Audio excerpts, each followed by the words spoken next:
ज्ञान अनमोल है, लगातार ज्ञान हासिल करते रहना चाहिए, किंतु बिना अभ्यास के ज्ञान का कोई महत्व नहीं है। सभी देखने सुनने वालों को मेरा नमस्कार। सुना है ना साथियों, practice makes a man perfect. इसे मैं यहां थोड़ा सा अल्टर कर दूं, practice make women and man, यानी एवरीवन परफेक्ट। सोचिए जरा, क्या नहीं हो सकता अभ्यास से। है कुछ जो आप प्रैक्टिस करके हासिल ना कर सकें? तो साथियों, आज हम भी एक अभ्यास करेंगे जो हमारी ओर से आपके लिए पॉजिटिविटी की एक और डोज होगी। लेकिन उस अभ्यास से पहले सुनिए ये एक छोटी सी कहानी एक ऐसे इंसान की जिसे यूं तो सारी दुनिया मूर्ख समझती रही, लेकिन अपनी मेहनत और लगन के बल पर उन्होंने संस्कृत की अनेक रचनाएं की और संस्कृत के प्रकांड विद्वान कहलाए। जी हां, मैं आज बात कालिदास की नहीं कर रहा, मैं बात कर रहा हूं वरदराज की। तो साथियों, कहानी शुरू करने से पहले मैं अपना संक्षिप्त परिचय दे दूं और साथ ही साथ अपने चैनल को प्रमोट करने के लिए अपील भी कर दूं। दोस्तों, मैं सर्टिफाइड लाइफ कोच और होपोनोपोनो हीलर सरस कमल। मैं लॉ ऑफ अट्रैक्शन सिखाता हूं, कुछ ऐसी मास्टर टेक्निक्स जिनका जिक्र आपको कहीं और सुनने को नहीं मिलता और जिन पर अमल करके, जिनका अभ्यास करके आप अपनी जिंदगी की सभी खुशियों को पा सकते हैं। मेरे साथ यह अभ्यास करने के लिए आप विजिट कीजिए मेरी वेबसाइट sambhahealer.com पर। बहुत ही कमाल के इनॉग्रल ऑफर्स इस समय हैं सभी कोर्सेज पर। आप देखिए और अपनी जिंदगी बदलने की तरफ अपना पहला कदम उठाइए और ज्वाइन कीजिए हमारे फ्री व्हाट्सएप ग्रुप को, जहां समय समय पर लॉ ऑफ अट्रैक्शन पर ढेरों जानकारियां साझा करते रहते हैं। और चलिए अब शुरू करते हैं कहानी भी। करत करत अभ्यास ते जड़मत होत सुजान, रसरी आवत जातते सिल पर परत निशान। दोस्तों, ये कहावत आपने जरूर सुनी होगी अपने माता पिता से या स्कूल में अपने टीचर्स से। अगर सुनी है तो कमेंट करके बताइए, या हो सकता है कि आपने इसका इंग्लिश वर्जन सुना हो। इंग्लिश वर्जन जो हमने शुरू में जिक्र किया, practice makes a man perfect. इस कहावत को चरितार्थ किया वरदराज ने। दोस्तों, प्राचीन काल में विद्यार्थी गुरुकुल में रहकर ही पढ़ा करते थे। बच्चों को शिक्षा दीक्षा के लिए गुरुकुल में भेजा जाता था। गुरुकुल में बच्चे गुरु के साथ रहकर, उनके सानिध्य में रहकर आश्रम की देखभाल किया करते थे और साथ ही साथ अध्ययन भी किया करते थे। गुरु उन्हें सिखाया करते थे। तो बालक वरदराज को भी सभी बच्चों की तरह गुरुकुल में भेजा गया पढ़ने के लिए। वहां बालक वरदराज आश्रम में अपने साथियों के साथ घुल मिलकर रहने लगा, लेकिन पढ़ने में वो थोड़ा कमजोर था। गुरु जी की कोई भी बात उसको आसानी से समझ में नहीं आती थी और इसी कारण वो सबके बीच उपहास का पात्र बनता था।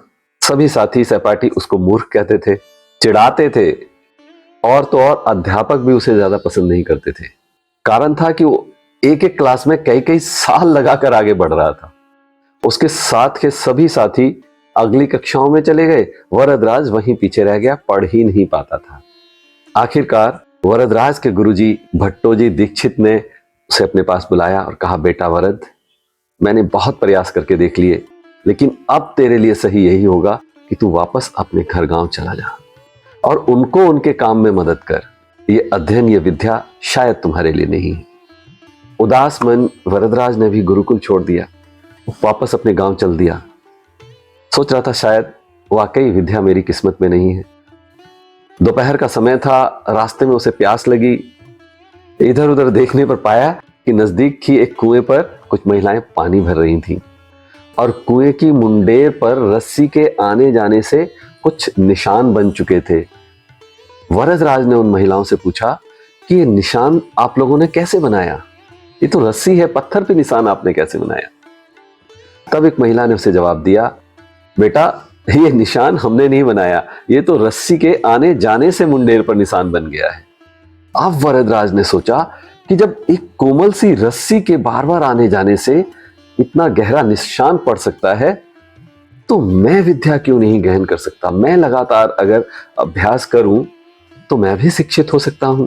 मैं क्यों हिम्मत हारूं? और बस वरदराज ढेर सारे उत्साह के साथ वापस गुरुकुल आ गया और पूरी लगन और मेहनत के साथ पढ़ाई शुरू कर दी। अब देखिए, दरअसल हुआ क्या, यहां पर वरदराज का जो बिलीफ सिस्टम था, यानी उसका यकीन था, भरोसा था, वो अपने आप पर जग गया और उसने समझ लिया इस बात को कि लगातार कोशिश करूंगा तो कामयाब हो ही जाऊंगा। जैसे रस्सी ने पत्थर पे निशान डाल दिए। वरदराज के गुरु भट्टोजी दीक्षित ने भी खुश होकर उसको भरपूर सहयोग दिया और कुछ सालों के बाद यही मंदबुद्धि बालक वरदराज आगे चलकर संस्कृत व्याकरण का प्रकांड विद्वान बना। उन्होंने लघु सिद्धांत कौमुदी, मध्य सिद्धांत कौमुदी, सार सिद्धांत कौमुदी आदि की रचना की। दोस्तों, अभ्यास की शक्ति का तो कहना ही क्या, यह आपके हर सपने को पूरा कर सकती है। अभ्यास बहुत जरूरी है, चाहे वो खेल में हो, पढ़ाई में हो या जीवन के किसी भी और हिस्से में, किसी भी और काम में। बिना अभ्यास के आप सफल नहीं हो सकते। और अगर आप बिना अभ्यास के अपनी किस्मत के भरोसे बैठे रहोगे तो आखिर में आपको पछतावे के सिवा और कुछ नहीं मिलने वाला। तो आइए कीजिए मेरे साथ एक और अभ्यास, पूरे धैर्य के साथ, पूरे यकीन के साथ। जी हां, एडवांस होपोनोपोनो प्रेयर का अभ्यास। सीधा हाथ दिल पे रखिए, धीरे धीरे उसे सहलाइए, चेहरे पर मुस्कुराहट रहे और आंखें धीमे से बंद कर लीजिए और दोहराइए मेरे साथ, I am sorry, please forgive me, thank you, I love you. I am sorry universe, मैं 100% जिम्मेदारी लेता हूं, रिस्पॉन्सिबिलिटी लेता हूं अपने मनोबल को बरकरार ना रख पाने के लिए, छोटी छोटी असफलताओं से निराश हो जाने के लिए, अपने लक्ष्य पूरे ना होने पर मैं उदास हो जाता हूं। मुझे माफ करना, मैं अक्सर जीवन में कमजोर और अकेला महसूस करता रहा। अपनी बुद्धि और कौशल का सही उपयोग ना कर पाने के लिए आई एम सॉरी। मैं माफी चाहता हूं अपनी निरंतर अभ्यास ना करने की आदत के लिए।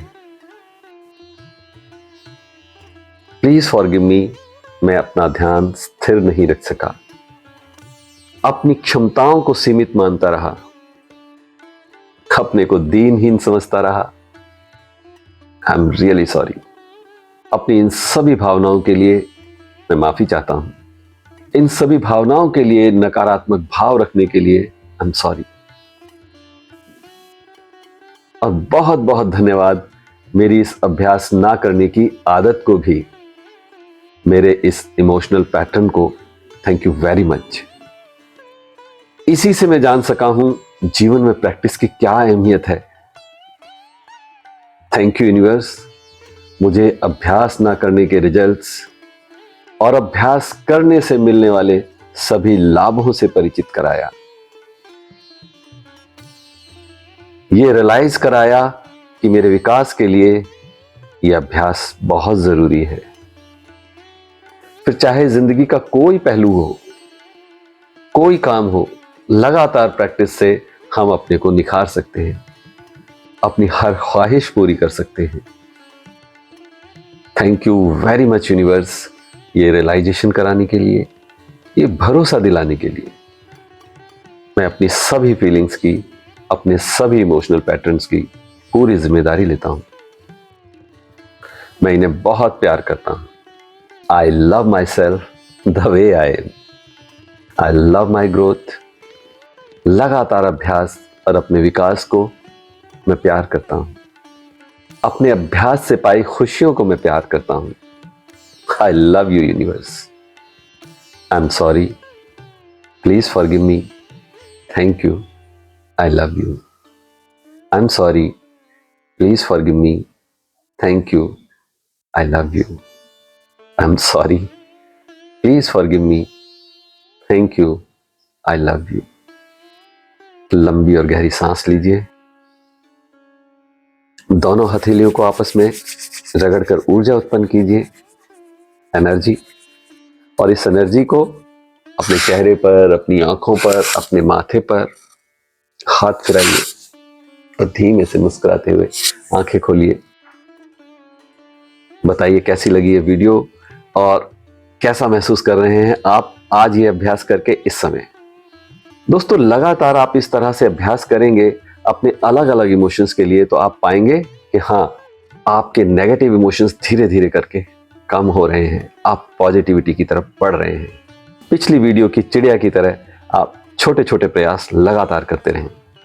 वीडियो आपको यूजफुल लगी हो, इससे आपको कुछ सीखने को मिला हो, लाइक बटन को तुरंत दबा दीजिए और ज्यादा से ज्यादा शेयर कीजिए अपने साथियों के बीच।